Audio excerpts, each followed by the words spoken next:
Nothing can be taken for granted when you get to Mars. There's a lot of things we just don't know. Space always has a way of throwing us curveballs and surprising us. I mean, until we get the data that says we're on the ground safely, I'm going to be worried that we're not going to make it. Entry, descent, and landing is often referred to as the 7 minutes of terror because it takes about 7 minutes to get from the top of the atmosphere of Mars to the ground safely. The spacecraft has to do all of this by itself. There are many things that have to go right to get Perseverance onto the ground safely. There's a lot counting on this. This is the first leg of our sample return relay race. There's a lot of work on the line. Starting about 10 minutes before atmospheric entry, we get rid of really the spacecraft part of the rover that's been supporting us. We come screaming in to the Martian atmosphere at 12 to 13,000 miles per hour.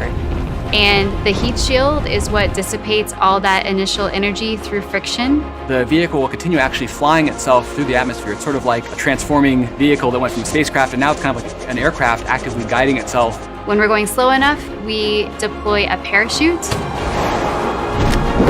The biggest supersonic parachute we've ever sent to another planet. It's critical for slowing down the vehicle. Perseverance's entry, descent, and landing borrows heavily from that of Curiosity.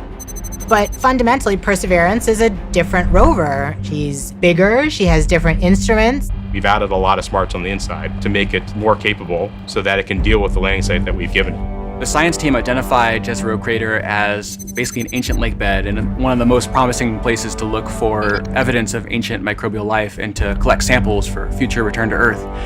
The problem is it's a much more hazardous place to land. When you look at Jezero, all you see is danger. How do we go to a site that we never thought was safe enough to go to before? So the heat shield, which has protected us all the way through entry, is no longer necessary. We need to get that off so that we can actually see the ground. And we can see the ground in a couple different ways. Perseverance will be the first mission to use terrain relative navigation. So while it's descending on the parachute, it will actually be taking images of the surface of Mars and determining where to go based on what it sees. This is finally like landing with your eyes open. Having this new technology really allows Perseverance to land in much more challenging terrain than Curiosity or any previous Mars mission could. Amongst the rocks and the craters and the cliffs, these things are hazardous to the rover, but these are the things that are interesting to the scientists. Once Perseverance has figured out where she is, we jettison the back shell and parachute and light up our rockets. Those rockets help us steer to a safe landing spot that's nearby. That descent stage takes us all the way down to about 20 meters off the ground. That's when we start the sky crane maneuver. Once the rover has hit the ground, the descent stage will cut loose from the rover and fly away to a safe distance. Surviving that 7 minutes is really just the beginning for Perseverance.